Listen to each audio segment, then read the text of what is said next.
Hello and welcome to our video on marketing your presence at the National Restaurant Association show.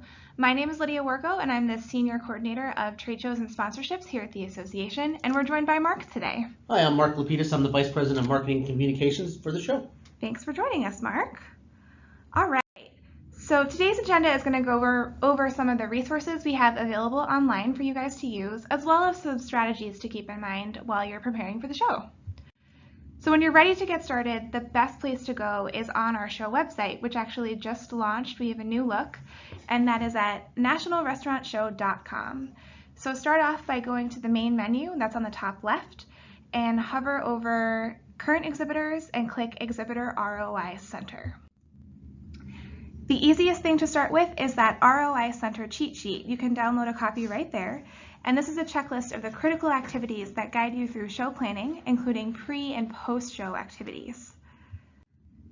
Easiest place to start is by defining your goals and objectives for the 2019 show.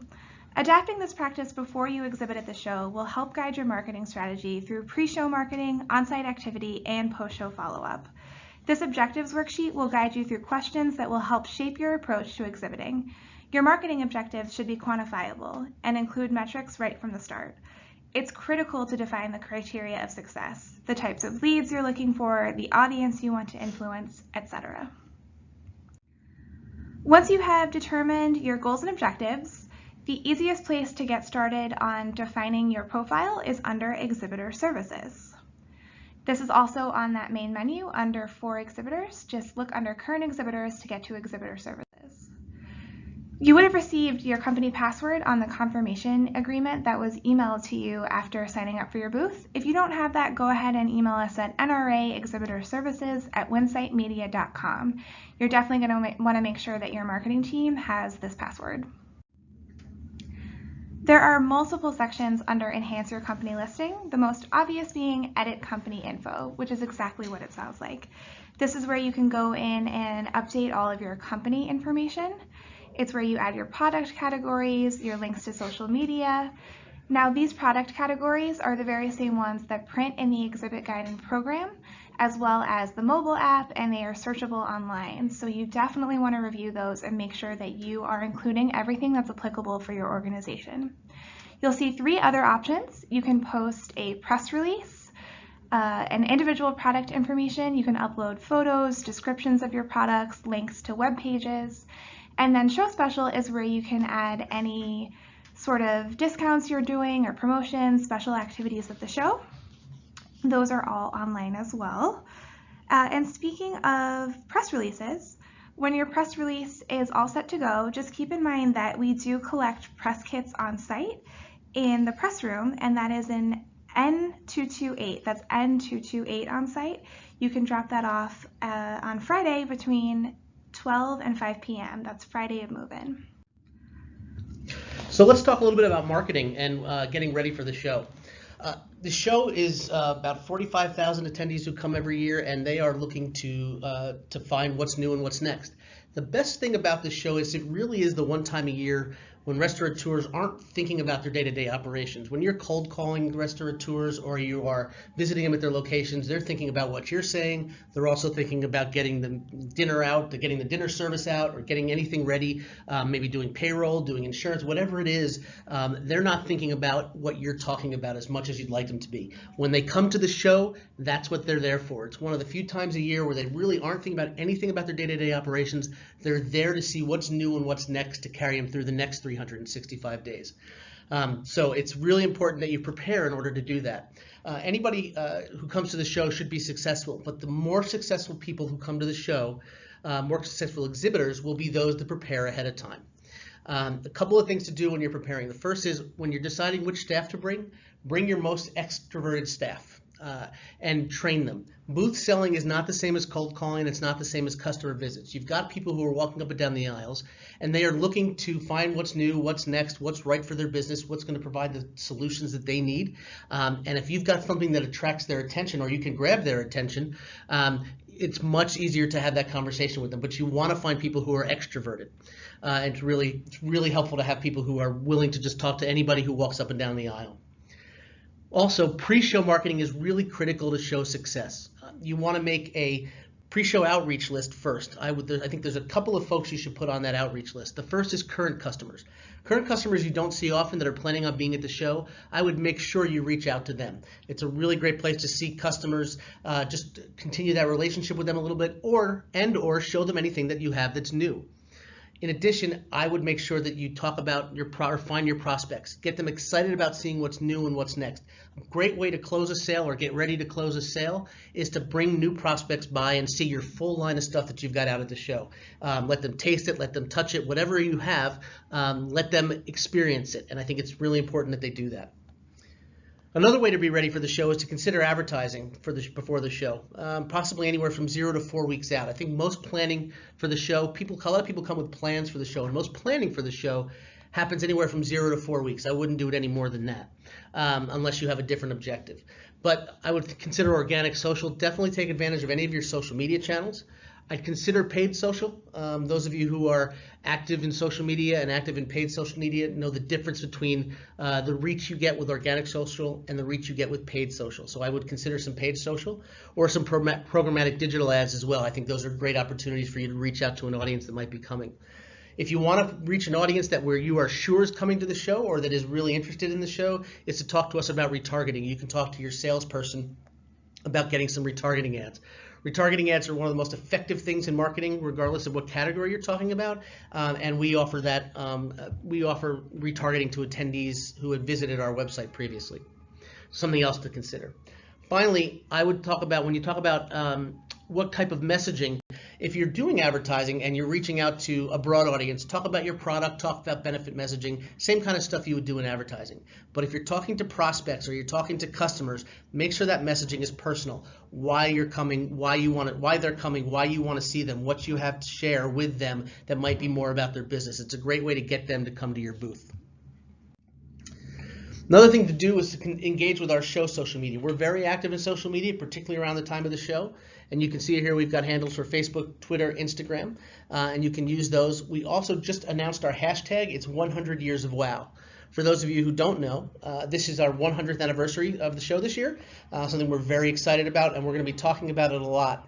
But what we wanted to do is make sure people understood what happens at the show. It is a place for wow. It's a place for wow ideas. It's a place for wow new products, and it's a place for wow exhibitors. Take advantage of the opportunity to use that 100 Years of WOW hashtag and link up to the social media that we're doing. So another thing to keep in mind. Great. Oh, I'm sorry, one other thing. You want to look for updates that you'll be getting about the 100th anniversary. We'll be coming out with information about what we're doing for the 100th anniversary at the show and what we're planning. We have a whole bunch of ideas planned, and we want to make sure that you have the opportunity to take advantage of any of those things, leverage it in your booth, but we'll be sending more information out about ways to get your company involved in what we're doing for the 100th anniversary just in the next few weeks. Super. And while you're thinking about all that good stuff, one more section to check out here in Exhibitor Services is the Exhibitor Marketing and ROI Guide, and I wanted to point out a really handy-dandy resource here. This is where you can find the 2018 press list, and it's where we'll be posting the 2019 press list in late April. So once you've figured out your messaging and your WOW products for the year, definitely visit this area to find those links. Next up, be sure to visit badge registration. There are a few things here that we want to talk about, but right off the cusp, please make sure you guys visit our Exhibitor Service Kit and find the attendee badge definition sheet. You're going to want to arm your booth staff with this. That's the sheet that identifies the registration category for who you're speaking to, and you can identify that with the color of the badge. So you'll find customer invitations in the registration website, and you can do this one of two ways. You can use any leftover allotment from your complimentary exhibitor badge allotment. So say you're bringing 3 folks to the show and you're not using 2 of your badges, you can go ahead and transfer those unused badges into invitations for a complimentary attendee badge.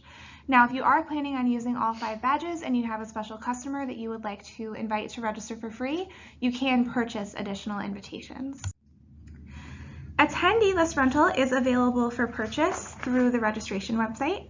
It's really the only way to directly contact attendees that you want to see at the show. You can sort through registration criteria. You'll see that on the screen there.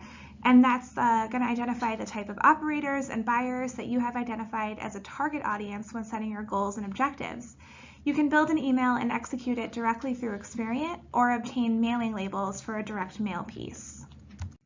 Now, if you're planning on building your own communications, be sure to visit the Exhibitor Success and ROI Center, and you'll find logos and promotional materials that you can incorporate on your own website, your email signature, and any other correspondence that you have with your customers. Remember to include your booth number on all communications so that everyone knows where to find you when they're on site. So let's talk a little bit more about marketing and the show itself. We talked before about pre-show marketing and the things you should do before you get to the show, but the most successful people who exhibit at the show are people who have a plan for their booth. And what I mean by that is a couple of things. Schedule meetings. If you're going to talk to prospects, if you're going to meet customers, anybody you can schedule a meeting with, it gives you a little bit more opportunity to prepare for them, get ready, and have a little bit more organization to your booth. So any meetings you can schedule ahead of time, I would encourage you to do so. Create a talk piece or idea, something that you can start a conversation with. So when someone's walking down the aisle and coming near your booth, you can say, come here, let me tell you about my new whiz-bang service, or this great idea that we have, or this new great product that we've got. Let me show you the feature that we just added. Whatever it is, something to start a conversation with people. Once you start a conversation with people, most of you who are good at sales and manning booths will be able to take the rest of the conversation any way you want it to go. But having something to start that conversation off with is really helpful. Another thing to think about is you will probably try to sell as much as you can at the show, but you don't have to close every sale at the show. This is an opportunity to start a relationship, build a relationship, but make sure you get that follow-up information and discuss follow-up with that customer. You can always sell them later. Most sales that happen at the show come after the show with people who they met during the show. So don't feel that you have to close during the show, but make sure you get that contact information and discuss follow-up with that customer. A little insider tip, wear comfy shoes. That's the most important part of your booth plan. You will be on your feet for 40 hours a day and for 40 hours over the couple of days. You'll probably be pacing back and forth and you won't be sitting down very much, especially if you've got a good booth plan. You shouldn't be sitting down very much. Wear comfortable shoes. Make sure you bring a couple of different pairs so you can change into them. That's definitely my insider tip. The final tip I would have for you is stay off your phone. This is my third year at the show. The first year for the show that I was here, I only started about a month before the show, so I didn't really have many responsibilities at the show. So I spent most of my time just walking up and down the aisles and seeing what was there. I can't tell you how many people I saw who were looking at their phones when I walked by. I was dressed nicely, like I could be a buyer. I didn't have anything that really made people think that I was part of the show staff or anything like that. And people just let me walk by because they were on their phone, they were texting, they were reading, whatever they were doing. We never even made eye contact as I walked past their booth. If it were my booth, I would ban phones from it because I think it's that important. As soon as people start seeing you looking at your phone, they're going to walk in another direction. And if you're on your phone, you're not going to be paying enough attention to find the right people that are walking down the aisle. So that's my number one tip, is to stay off your phone, and if you can, ban them from your booth. You can definitely catch up on email afterwards. Mark is definitely right, but I will give you the only reason you're allowed to be on your phone at the booth, and that is lead retrieval. Lead retrieval is an essential tool that you can use to prep your booth staff with on site. This service allows you to scan badges and capture attendee contact information from everyone visiting your booth. Now, it is available as an app on your phone, so I think Mark will make an exception for this service and this service only, right, Mark? I would absolutely do that. Definitely make sure you're capturing those leads to follow up with at the show. Post-show marketing, once the show is closed, you're not finished. Make sure you follow up within all of your leads within 2 weeks. It's so important to catch them right when they get home and while you're top of mind. If you didn't do lead retrieval, or if you did and you want to boost your chances a little bit better, you can rent the attendee list post-show. So you can rent the full list of registrants after the show that's available online through the next month. So definitely make sure that you stay engaged with attendees now that you're back home and that they're back in their office and they're ready to place orders. Now, all this was great. Hopefully you found some resources that'll really come in handy, but if you want to boost your visibility a little bit more, pre-show, on-site, and post-show, we do have a wild variety of sponsorships available. You can contact our sales team with NRA exhibit info at winsitemedia.com or 312-853-2542, and they can talk you through your options. Thank you so much for joining us today and watching.